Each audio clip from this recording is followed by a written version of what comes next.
Assalamualaikum warahmatullahi wabarakatuh. Innal hamdalillah nahmaduhu wa nasta'inuhu wa nastaghfiruh wa na'udzu billahi min shururi anfusina wa min sayyiati a'malina may yahdihillahu fala mudilla lahu wa may yudlil fala hadiya lahu. Asyhadu an la ilaha illallah wahdahu la syarika lahu wa asyhadu anna Muhammadan abduhu wa rasuluh. Allahumma shalli wa sallim ala nabiyyina Muhammad wa ala alihi wa sahbihi ajma'in. Amma ba'd. Pada yang kami hormati pimpinan cabang Muhammadiyah Kesono, Aisyah, NA Pemuda, dan semuanya jamaah sekalian yang dirahmati Allah, bersyukur alhamdulillah dalam kesempatan pagi hari ini bisa bersilaturahim ke PCN Kesono untuk yang pertama kali di kegiatan pengajian Ahad pagi, dan saya kaget karena jamaahnya ternyata luar biasa, banyak sekali. Kami sudah banyak berkeliling ke berbagai cabang, tapi kayaknya ini yang paling banyak loh di antara sama-sama yang lain ini. Masya Allah. Tapi tadi saya ada curiga, ada orang Selamat di sini juga, Pak Komar. Kalau anak pagi biasanya di rumah lidah ya, di Pak Komar. Saya ingin mengulang di sini. Saya ingin apa ini dengan cabang Selamat kalau makanya sekian banyak. Ternyata beliau kepala sekolah di sini. Walaupun pertama ini cukup banyak sebenarnya yang sudah kami kenal, Pak Takwa juga kenal dengan Pak Wahyu di dinas, dan sering ketemu di dinas. Alhamdulillah pada kesempatan ini kami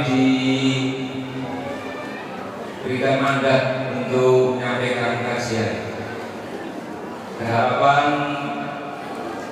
bisa menjadi pengingat buat kita bersama, terutama kami sendiri yang menyampaikan. Terutama kaitannya dengan ilmu yang manfaat adalah ilmu yang menjadikan kita semakin cinta terhadap akhirat dan berkurang rasa cintanya terhadap dunia. Itu diantara kriteria ilman nafi'ah. Kata Al-Ghazali dalam Bidayatul Hidayah, adalah ilmu yang menjadikan seseorang semakin rasa cintanya bertambah terhadap akhirat dan cintanya terhadap dunia itu semakin berkurang, hubbud dunianya. Dan mudah-mudahan kita yang hari ini berkumpul bersama sekian banyak jamaah menjadi pertemuan yang bersifat langgeng, bersifat abadi, tidak hanya sampai di hari ini di dunia, tetapi akan berlanjut insya Allah sampai di akhirat kelak. Karena Allah Subhanahu wa Ta'ala telah mengkabarkan kepada kita tentang kebersamaan orang-orang yang beriman, orang yang taat kepada Allah akan senantiasa dibersamakan dalam setiap fase kehidupannya. Dalam surat An-Nisa 69 Allah berfirman, A'udzubillahi minasyaitonir rajim, wa man yuti'illaha war rasulah fa ulaika ma'al ladzina an'ama Allahu 'alaihim minan nabiyyina wasiddiqina wasyuhada'i wassalihin wa hasuna ulaika rafiqa. Siapa yang taat kepada Allah dan Rasulnya, maka mereka itulah orang-orang yang akan senantiasa bersama dengan orang-orang yang telah Allah beri nikmat dari kalangan para nabi, para siddiqin, orang-orang yang jujur, orang yang benar, wasyuhada'i, dan para syuhada, wassalihin, dan orang-orang yang soleh. wa hasuna ulaika rafiqa, dan itulah teman yang sebaik-baiknya. Yang Ibnu Qayyim al-Jauziyah di dalam kitab tentang ruh itu menjelaskan bahwa kebersamaan manusia ini yang dibimbing dengan ketaatan kepada Allah, pertemuannya itu dalam 3 fase kehidupan, yakni dalam kehidupan dunia ini, kemudian di alam kubur, alam barzakh, dan di hari pembalasan, yakni di surganya Allah Subhanahu wa ta'ala. Maka kita mengharapkan kepada Allah bahwa pertemuan kita ini pertemuan yang akan bersifat langgeng, bersifat kekal sampai nanti berkumpul di surganya Allah Subhanahu wa ta'ala. Ini juga didukung dengan dalil bahwa suatu saat para sahabat mendatangi Rasulullah dengan tampak kesedihannya, menangis kepada Rasulullah karena khawatir akan berpisah dengan baginda Rasulullah, di mana mereka sangat cinta kepada Rasulullah, melebihi cintanya terhadap harta, melebihi cintanya terhadap keluarga, melebihi cintanya terhadap diri mereka sendiri. Tetapi mereka sadar bahwa perpisahan itu pasti ada, karena setiap manusia itu dipisah dengan kematian. Maka para sahabat khawatir dan menangis di hadapan Rasul karena khawatir akan berpisah dengan baginda Rasulullah.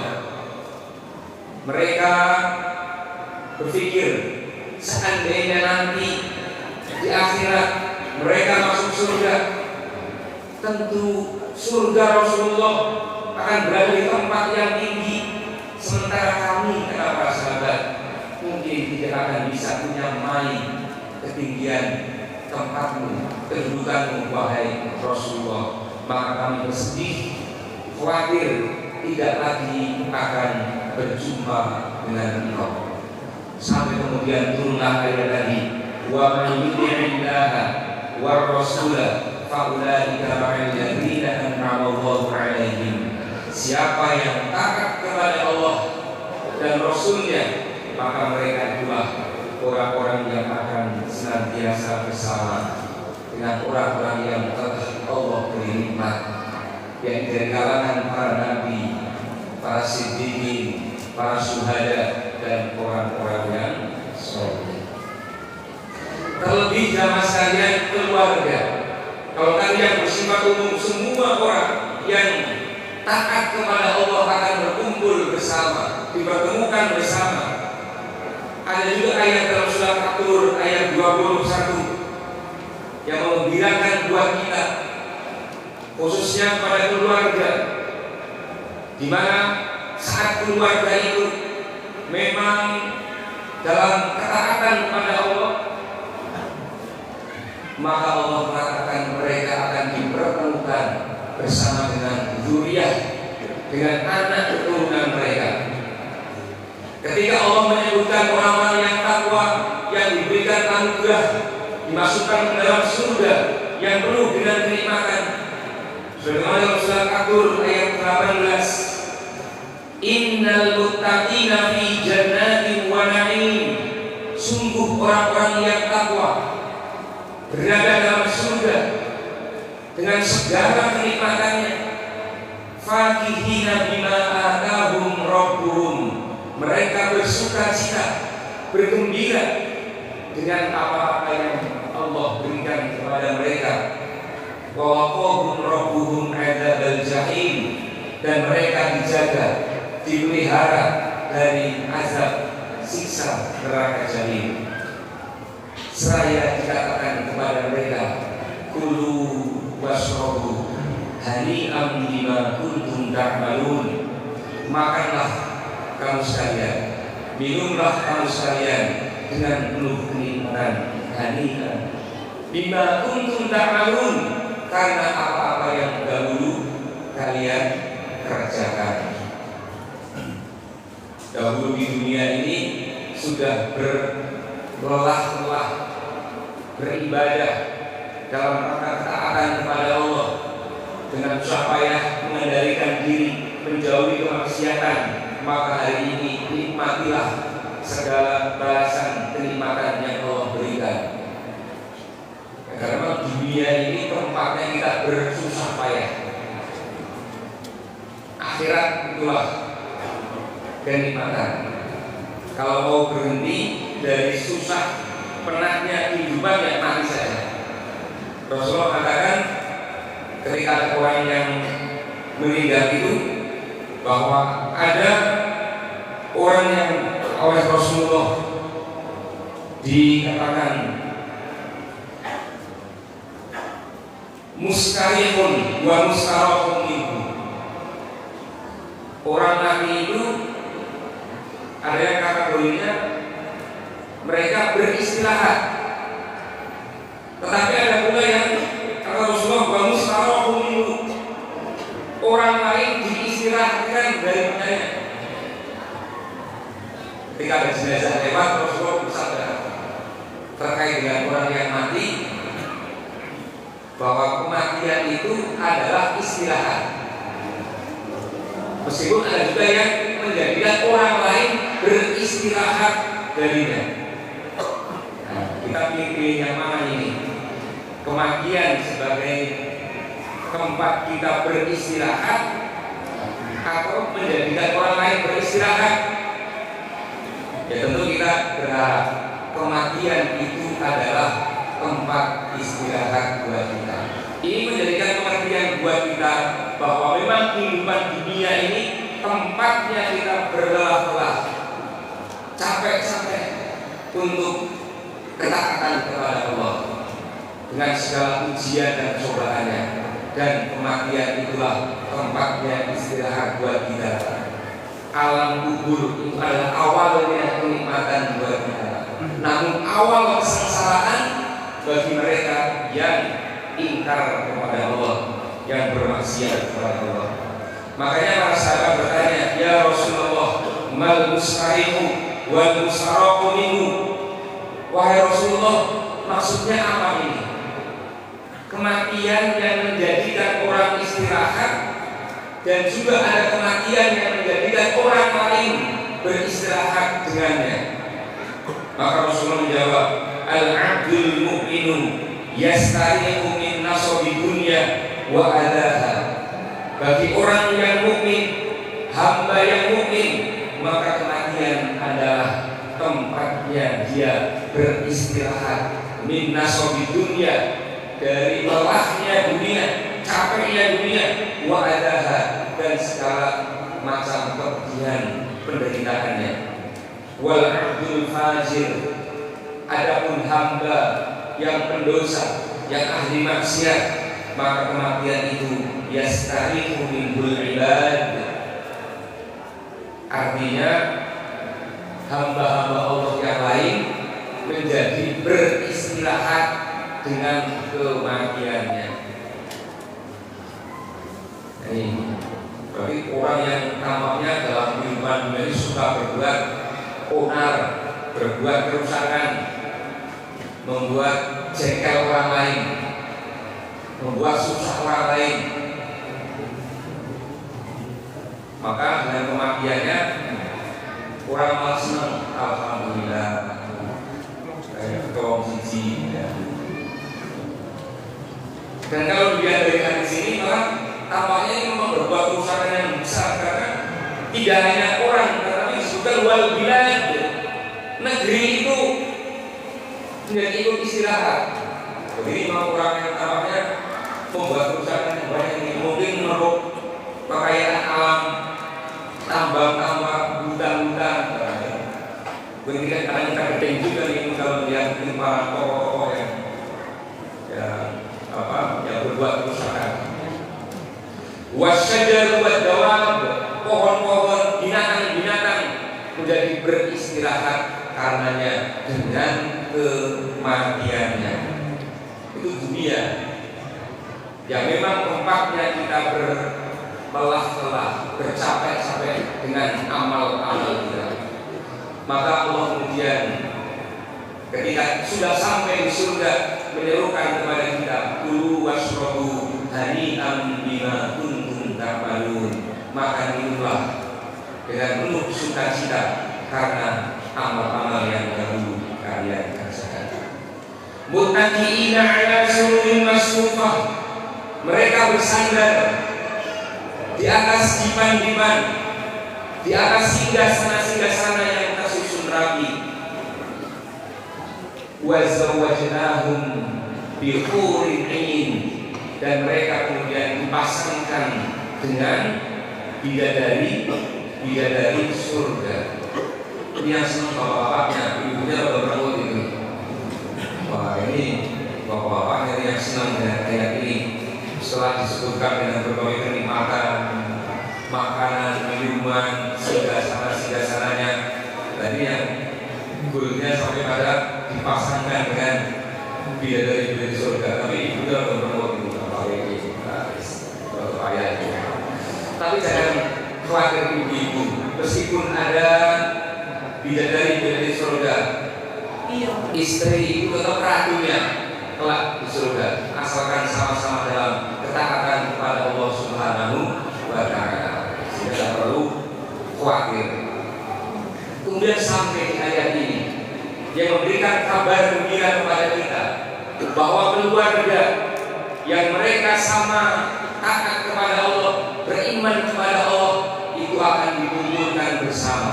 Walladzina amanu wattaba'athum dzurriyyatuhum biimanin alhaqna bihim dzurriyyatahum. Orang-orang yang beriman dan yang mengikuti mereka dari kalangan anak keturunan mereka biimanin, dengan keimanan, maka kata Allah, alhaqna bihim dzurriyyatahum, kami kumpulkan mereka, kami satukan mereka bersama dengan dzurriyyah, anak keturunan mereka. Wa ma alatnahum min amalihim min syai', dan kami tidak mengurangi sedikitpun dari nilai amal kebajikan mereka. Para ulama memahami ayat ini. Di antaranya Ibnu Katsir menjelaskan dalam tafsirnya, kebersamaan keluarga bersama dengan anak keturunannya yang diikat dengan tali keimanan ini ternyata ini menjadikan kegembiraan buat kita, memungkinkan bersama dengan keluarganya, meskipun tingkat imannya, tingkat amalnya mungkin berbeda karena nggak mungkin bersama, tetapi atas anugerah dari Allah untuk memberikan kebahagiaan yang sempurna kepada hamba Allah yang soleh, anak keturunannya itu kemudian dikumpulkan bersama.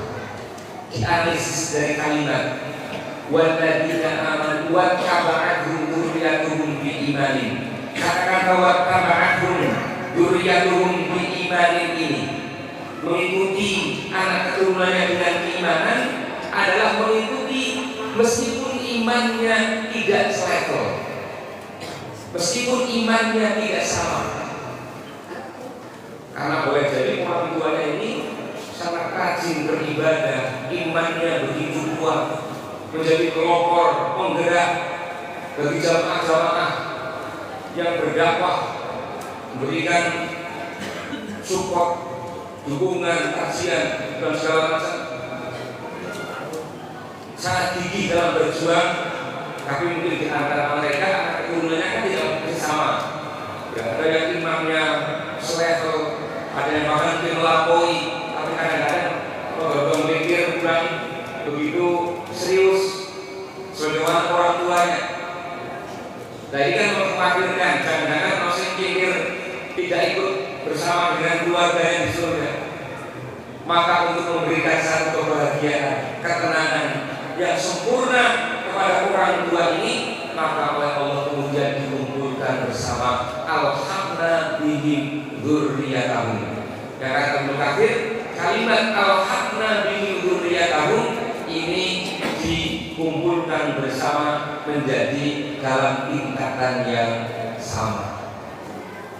Kalau tadi imannya mungkin tidak selevel, tetapi dikumpulkannya ini dalam kumpulan tingkat yang sama, tanpa mengurangi nilai kebajikan orang tuanya. Tidak level surga orang tua yang kemudian diturunkan dulu, anaknya yang dibawanya dinaikkan agar titik tengahnya ketemu. Tidak seperti itu. Maka Allah mengatakan, wa ma alafnahum min amalihim min syai'. Kemudian di surat Ar-Ra'd juga semakin menguatkan pemahaman ini. Allah menjelaskan berkaitan dengan hamba-hamba Allah yang dimasukkan ke dalam Jannatul Adn, surga Adn, bersama dengan keluarganya. Tidak sendirian, tetapi orang ini diberikan kesempatan oleh Allah untuk menggapai tangan-tangan yang lain dari keluarganya. Maka Ustaz Adi Hidayat itu memberikan nasihat, hendaklah ada di antara keluarga itu yang menjadi bintangnya nanti di akhirat untuk meraih tangan-tangan anggota keluarganya yang lain untuk masuk ke dalam surganya Allah. Maka hendaklah ada yang betul-betul dididik dengan agama, menghafal Quran, yang tafakuh fid din, tidak hanya dibekali dengan ilmu-ilmu untuk urusannya di dunia. Caranya ahli teknik, kedokteran, ekonomi, tetapi melupakan ilmu agama, pada itu yang bersifat fardhu ain. Hendaklah ada di antara keluarga yang menjadi bintangnya di akhirat kelak, yang akan mengajak anggota keluarga yang lain ke dalam surga Allah. Jannatul Adn, surga Adn, yadkhulunaha, yang mereka masuk ke dalamnya, wa man salaha min abaihim, bersama dengan orang-orang baik dari kalangan ayah-ayah mereka, wa azwajihim, dan pasangan-pasangan mereka, wa dzurriyyatihim, dan anak keturunan mereka. Ini yang merupakan kabar gembira juga untuk kita. Ada kesempatan untuk masuk ke dalam surganya Allah, tidak sendirian tetapi dengan mengajak anggota keluarganya yang lain, min abaihim, dari ayah-ayah mereka.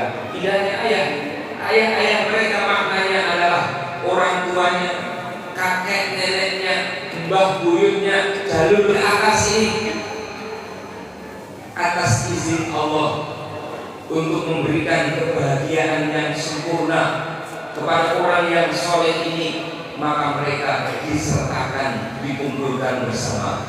Wa azwajihim, dan pasangan-pasangan mereka. Ini pasangannya siji kok. Pasangan-pasangan semuanya kalau ada yang membantu lebih dari satu. Dengan pasangan mereka, dari jalur ke atas, jalur ke samping, dan ke bawah. Wa dzurriyyatihim, anak keturunan mereka disertakan bersama di Jannatul Adn, surga Adn. Dan tampak juga kemuliaan dari hamba Allah ini. Karena apa? Para malaikat datang berombongan, silih berganti mendatangi surganya. Wal malaikatu yadkhuluna alaihim min kulli bab, para malaikat masuk atas mereka ke surga mereka, min kulli bab, dari setiap pintunya. Ini menunjukkan kemuliaan hamba Allah ini. Hamba-hamba Allah yang mulia dari kalangan para malaikat itu berdatangan, berkunjung, memberikan ucapan selamat kepada hamba Allah ini. Ini menunjukkan kemuliaan daripada orang yang masuk ke dalam Jannatul Adn. Dan kita berharap kita di antara yang menjadi penghuni surga Adn itu. Kalau orang berkunjung ke tempat kita, ke rumah kita itu orang-orang hebat, katakanlah para pejabat misalnya, kan sudah nampak wah ini bagi wong sing super ini, bukan hebat, karena yang bertamu ke rumahnya ini orang-orang menteri, para tokoh-tokoh, bukan orang biasa. Di akhirat di surga yang berkunjung adalah para malaikat yang bersih berganti mengucapkan selamat dengan mengucapkan salamun alaikum bima sabartum. Selamat, salam sejahtera, selamat buat kalian bima sabartum, karena kesabaran kalian. Fanimma uqbadar, maka inilah kesudahan yang sebaik-baiknya. Inilah informasi, kabar-kabar gembira dari Allah tentang kehidupan kelak. Yang jelas bahwa akhirat itu adalah jauh lebih baik daripada kehidupan dunia ini. Nikmat Allah yang disediakan untuk akhirat itu sangat besar, sangat banyak, selalu bertambah. Waladaina mazid, selalu bertambah. Lahum ma yasha'una fiha, bagi penghuni surga itu semua yang diinginkan itu selalu diberikan. Sampai Allah mengatakan waladaina mazid, dan selalu saja ada tambahan-tambahan di sisi kami. Kalau di dunia kan kita serba terbatas, tidak semua keinginan, cita-cita kita bisa diraih. Tapi di akhirat, di surga, Allah menyediakan semua yang menjadi keinginan bagi hambanya, dan selalu saja ada tambahan-tambahan. Imam Al-Qurtubi berkaitan dengan kebersamaan keluarga masuk ke dalam surga mengatakan, yadkhulur rajulul jannah, seseorang masuk ke dalam surga, fayaqul, kemudian mengatakan, ya Rabbi aina abi, wahai Rabbku, mana ayahku, wa aina ummi, wa jaddi wa ummi, mana kakekku, mana ibuku. Ditanya kepada Allah. Jadi sudah sampai surga, tapi belum ketemu dengan keluarganya ini.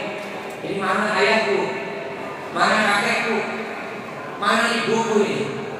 Wa aina waladi, wa waladu waladi, mana anakku, mana anak dari anakku? Bukunya, buku tahu juga ini kemana ya? Belum ketemu ini. Istrinya tanyakan enggak ini? Jangan-jangan sudah jawab dari surga, dari tanyakan. Biar ibunya sebagai perangkat baik. Wa aina zaujati, ya mana istriku? Tanyakan juga, jangan khawatir ibu-ibu ya. Kalau bapaknya kalau surga belum kelihatan, tanya kepada Allah SWT nanti. Tanyakan, ini mana istriku kok belum kelihatan? Fayuqalu, kemudian dikatakan kepada ahli surga itu, innahum lam ya'malu ka'amalika, sungguh mereka tidak beramal seperti amalmu. Ini awalnya, cerita awalnya. Kenapa kok tidak ketemuan? Mestinya orang yang beriman itu, yang beramal karena Allah akan dipertemukan. Tapi kok ini tidak ketemu? Maka dijawab oleh Allah, mereka tidak beramal seperti amalmu. Engkau yang ahli ibadah, puasa, baca Al-Quran, ahli pengajian, ya, mereka urusannya apa? Pesir-pesir saja daripada ngaji, malam tidur saja, mau bangun sholat tahajud. Beda dengan engkau. Tapi kemudian ahli surga ini mengatakan, ya Rabbi kuntu a'maluli walahu, sungguh dahulu kami beramal untukku juga mereka. Di konteksnya keluarga, karena anak keturunan yang beramal kebajikan, maka itu nanti akan berlimpah kepada orang tua. Maka kemudian Allah mengatakan, fayuqal adkhiluhumul jannah, masukkanlah mereka semuanya ke dalam surga. Ini cerita akhirnya, sampai mereka kemudian dimasukkan ke dalam surga. Kemudian dari Ibnu Abbas meriwayatkan dari Rasulullah SAW, Innallaha azza wa jalla, sungguh Allah azza wa jalla, la yarfa'u dzurriyyatal mu'min, benar-benar mengangkat dzurriyyah, anak keturunan orang mukmin, ma'ahu bersamanya, fi darajatihi, di dalam derajatnya, fil jannati, di dalam surga, wa in kana lam yablugha bi amalihi, meskipun aslinya itu tidak mencapai dengan amal-amalnya itu.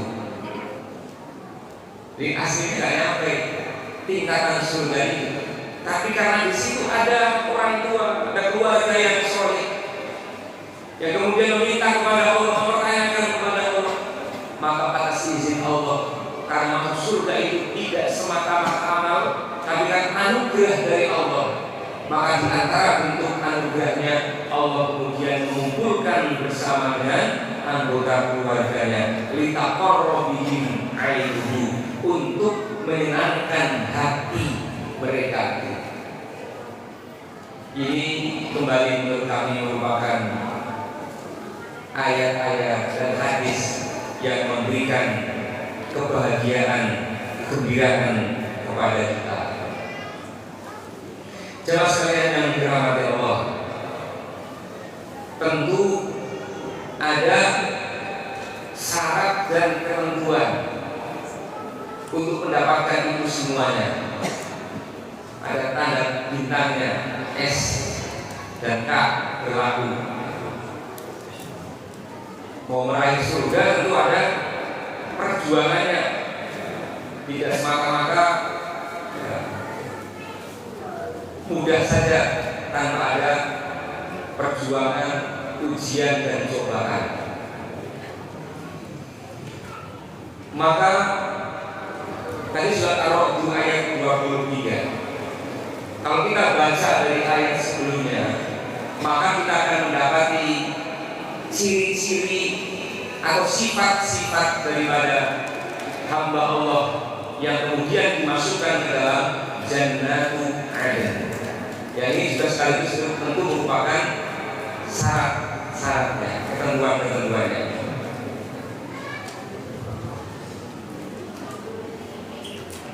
Yaitu alladzina yufuna bi'ahdillah, mereka yang menunaikan janjinya terhadap Allah.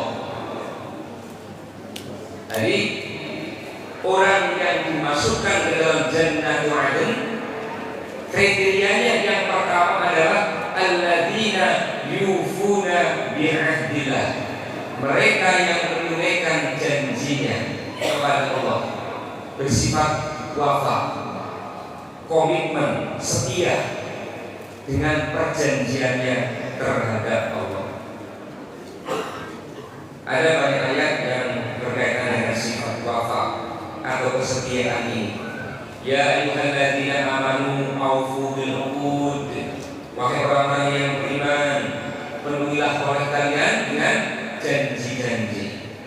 Wa aufu bil ahdi innal ahda kana mas'ulan, penuhilah oleh kalian dengan janji yang kalian ucapkan, komitmen yang kalian buat itu. Innal ahda kana mas'ulan, sungguh janji itu sesuatu yang akan dimintai pertanggungjawaban. Ini kesetiaan terhadap Allah, setia terhadap Allah. Dan kita semua adalah orang-orang yang telah berjanji, telah mengikrarkan asyhadu an la ilaha illallah, bersaksi bahwa tidak ada ilah kesembahan yang ditaati kecuali hanya Allah. Ini adalah ikrar kita, sekaligus janji setia, qasam, sumpah untuk kita setia kepada Allah. Bahkan sebelum lahir ke dunia, di alam rahim pun kita telah berjanji, alastu bi rabbikum, qalu bala syahidna, bukankah aku, kata Allah, Tuhanmu? Maka dijawab oleh calon penghuni dunia ini yang dilahirkan ke dunia ini, dengan mengatakan bala syahidna, benar kami bersaksi. Makanya kita semua hakikatnya telah berjanji kepada kalian boleh bapak ibu boten kalian pasti alam rahim. Tetapi tidak ingat bukan berarti tidak ada. Karena jangankan di alam rahim, saat lahir saja kan kita nggak ingat siapa yang membantu kelahirannya, siapa yang membopong, siapa yang bedong dan seterusnya. Kalau kita tidak ingat kecuali diberitahu oleh orang lain. Jadi kebenaran itu tidak harus kita melihat sendiri dan ingat, tapi ada kebenaran yang lewat berita yang valid, berita yang benar, informasi yang benar. Dan informasi tentang perjanjian kita kepada Allah itu adalah informasi yang benar yang disampaikan di dalam Al-Quran. Alastu birabbikum qalu bala syahidna. Dan ini kita dimintai untuk komit terhadap perjanjian ini. Dan yang mereka akan masuk dalam Jannatul Adn adalah mereka yang komitmen dengan perjanjian tersebut. Al-Wafa itu kesetiaan, memenuhi janji, komitmen secara sempurna, tidak meninggalkan atau menyisakan sesuatu. Maka seakar dengan kata itu wafa, dengan al-wafa punya perkalian. Wafa itu orang yang telah menyelesaikan dia masa usianya, umurnya di dunia ini, sudah tidak menyisakan lagi usianya, maka dia akhirnya disebut dengan wafa. Karena sudah jatahnya sudah selesai. Kata Ar-Rafiq Al-Asfahani berkaitan dengan perjanjian itu, ada 3 macam perjanjian. 1, perjanjian dengan Allah. Yang kedua, perjanjian dengan sama manusia. Dan yang ketiga adalah perjanjian dengan diri sendiri, berupa nadar biasanya. Dan ini semua harus ditunaikan. Berjanji pas sakit, ya Allah, nanti kalau sembuh saya mau wakaf untuk PCM Kersono. Kalau sembuh wajib ditunaikan. Mau puasa, apalah misalnya amal ketaatan ibadah, maka wajib ditunaikan. Itu perjanjian dengan diri sendiri yang berupa nadar. Dengan sama manusia, apakah dalam persoalan bisnis, pekerjaan, kan itu pasti ada akadnya, ada perjanjiannya, bahkan sering disumpah. Maka seorang mukmin komitmen dengan perjanjian itu. Utang piutang juga sama. Utang gampang, ngomongnya manis. Besok ya seminggu maksimal sarutang, berbulan-bulan, bertahun-tahun tidak nongol. Ditagih malah ini mungkin Ramadan kita nanti berbodoh lah, sarutang, berkosok kampung sarutang. Terus sudah sekian kali bodoh, perasaan sarutang itu zalim, tidak memenuhi komitmennya. Matlul ghani zulmun, menunda pembayaran hutang bagi orang yang punya hutang itu adalah satu kezaliman. Ya, komitmen zalim itu. Bahkan dalam hutang piutang itu orang yang syahid saja tidak diampuni urusan utang piutangnya. Yughfaru lisyahidi kullu dzambin. Semua dosa orang yang syahid itu diampuni illa dain, kecuali hutang. Jadi termasuk masalah perjanjian dengan sesama manusia yang harus komitmen untuk dipenuhi. Utang yang dibayar utangnya. Perjanjian kain dalam keluarga, ikatan pernikahan itu juga merupakan perjanjian, bahkan disebut mitsaqon ghalidh, ikatan yang pokok. yang harus dipenuhi, memberikan kasih sayang antara pasangan, melaksanakan hak dan kewajibannya sampai disebut dengan misabon. Bahkan dalam hadis, seumpama terpaksa harus bercerai pun masih dimintai komitmennya untuk menjaga hubungan yang baik dan tidak melupakan kebaikan di antara kalian. Allah mengatakan surah Al-Baqarah itu, wala tansawul fadla bainakum. Jangan melupakan kebaikan, keutamaan di antara kalian. Padahal ini berbicara tentang perceraian. Jadi walaupun bercerai pun masih dituntut untuk kita berbuat baik. Jangan melupakan kebaikan orang lain terhadapmu. Inilah indahnya Islam yang mengajarkan kita untuk komitmen dengan apa yang kita ucapkan, dengan perjanjian, terlebih dengan Allah. Dan itu merupakan salah satu syarat untuk bisa mendapatkan Jannatul Adn. Kemudian ciri selanjutnya, selain menunaikan janji, tidak merusak perjanjian, yaitu menyambung silaturahim. Karena Allah mengatakan, walladzina yasiluna ma amarallahu bihi ayyushola.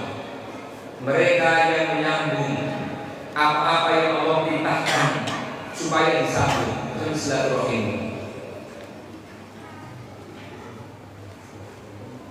Cirinya ahli surga itu suka menyambung kasih sayang, menyambung silaturahim. Asus salam, tebarkan salam, wa at'imu ta'am, berikan makan orang lain, wasilul arham, dan sambunglah kasih sayang, washollu wan nasumiyam, tidurlah, sholatlah di tengah malam ketika orang lain sedang kelak tidur. Maka kata Allah, tadkhulul jannata bisalam. Niscaya engkau akan masuk surga dengan keselamatan, kedamaian, kesejahteraan. Tentang menyambung silaturahim, ini ada poin yang menarik nih dalam sebuah hadis. Silaturahim, kata Rasulullah itu, bukanlah silaturahim. Ini bahasa kata-katanya itu, karena ini penafsirannya bisa berkembang. Bukanlah silaturahim itu yang dalam rangka membalas budi baik orang lain. Tetapi kata Rasulullah, silaturahim adalah menyambung kasih sayang dengan mereka yang memutuskan kasih sayang denganmu. Ini yang terasa berat oleh kita, kalau dipikir-pikir ini. Karena kita ini tabiatnya, sifatnya sukanya silaturahim tentu kepada orang yang baik dengan kita, yang suka menyapa kita, yang suka bersilaturahim dengan kita, yang suka memberi kepada kita, yang akrab, yang suka memuji. Tapi yang suka membuli, yang suka menjauh dari kita, yang suka menghina, mencaci, memaki, memfitnah, tentu kita udah nggak sama prasudi ya, joteknya, pokoknya yang kelakuannya prasudi. Kalau keluarga kan begitu, sama-sama jotek. Apalagi istilahnya jotek dulu. Tapi kata Rasulullah, hakikat silaturahim itu adalah menyambung kasih sayang dengan mereka yang memutuskan kasih sayang denganmu. Jadi terasa buat ini ternyata. Laisal wasilu bil mukafi, bukanlah menyambung silaturahim itu seseorang yang membalas kebaikan seseorang dengan kebaikan yang semisal. Kita mau berkunjung karena kita orang yang pernah berkunjung kita, sama kita. Bahkan dalam tradisi sosial kita, kondangan, nguyet, itu aja kan seringkali kita hitung-hitung itu, lihat-lihat, ya, orang yang ngomong pas duit kawin, pas kondangan, pas nguyet, kayak ngomong ke orang. Nah kata hitung-hitung, amplopnya kayak ngomong kita ya. Jadi dalam rangka kita silaturahimnya itu, meskipun datang pertama-tama silaturahim, kedua seterusnya itu, pasti silaturahim diungkapkan. Tetapi kita hitung-hitung nanti, lihat-lihat, dulu dia datang tidak waktu kita punya gawe. Nah, profilnya biro. Jadi memang kita itu dalam rangka membalas orang lain, tidak seperti yang diumumkan oleh Rasulullah. Kita bersilaturahim dengan orang yang memutus hubungan dengan kita tanpa melihat urusannya dia datang kepada kita atau tidak, atau biro, nggak dihitung. Tapi kayaknya itu sering hitung-hitung loh itu. Nah ini kita coba amalkan yang seperti ini, meningkat silaturahim kita dari kepada orang-orang yang baik kepada kita, tapi juga lebih besar lagi nilai pahalanya dengan orang-orang yang menjauh, memutus hubungan baik dengan kita. Dan itulah hakikat silaturahim yang sebenar-benarnya. Nah, di sini bukan berarti bersilaturahim dengan orang yang baik kepada kita tidak dihitung silaturahim, ya tidak juga. Maknanya di hadis ini bukan silaturahim yang sempurna, yang sekedar dalam rangka membalas budi baik orang. Ya tetap dihitung kebaikan, tetap silaturahim juga, tapi bukan silaturahim yang sempurna. Ini bahasa penafsirannya dari secara letternya tadi, kalimat Rasulullah bukan silaturahim orang yang sekedar membalas budi baik. Kemudian ada riwayat dari Abu Hurairah, seorang pria mendatangi baginda Rasulullah SAW dan berkata, saya punya keluarga yang jika saya berusaha menyambung silaturahim dengan mereka, mereka berusaha memutuskannya. Dan jika saya berbuat baik pada mereka, mereka balik berbuat jelek kepadaku.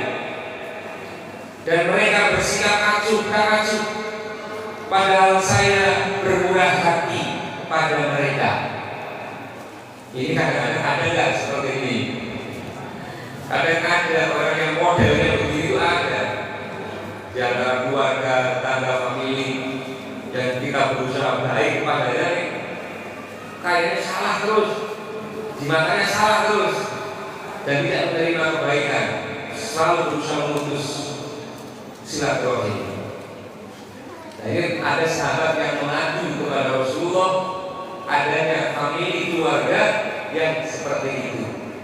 Maka Rasulullah menjawab, kalau memang halnya seperti itu, seperti yang engkau katakan, maka setelah engkau memberi mereka makan dengan garam, dan pertolongan Allah akan senantiasa mengirimimu selama keadaanmu seperti itu. Pasti engkau selalu akan mendapatkan pertolongan dari Allah. Kemudian ciri selanjutnya dari orang yang diberikan anugerah Jannatul Adn, surga Adn, adalah wa yakhshawna rabbahum wa yakhafuna su'al hisab. Mereka yang takut terhadap Rabb mereka, takut terhadap Allah, dan mereka khawatir terhadap hisab yang buruk. Takut kepada Allah, dan yang selanjutnya adalah khawatir akan hisab yang buruk. Orang yang takut kepada Allah akan berusaha untuk betul-betul menjalankan kewajibannya. Mereka yang takut kepada Allah tidak akan berani berbuat kemaksiatan. Kemudian cirinya orang yang khawatir, yang sampai itu khawatir terhadap hisab yang buruk. Jadi sejak saat ini orang yang akan mendapatkan jannatul adn itu sudah punya sifat.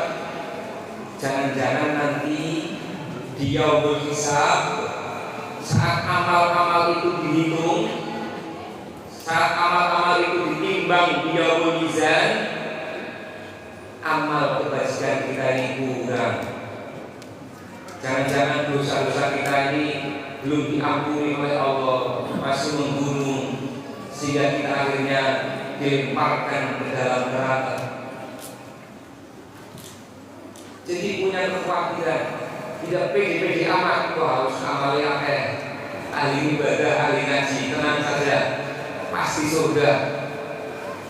Tapi cirinya justru ahli surga itu sudah merasa khawatir sejak sekarang, takut amalnya kurang, takut dosa-dosanya belum diampuni oleh Allah.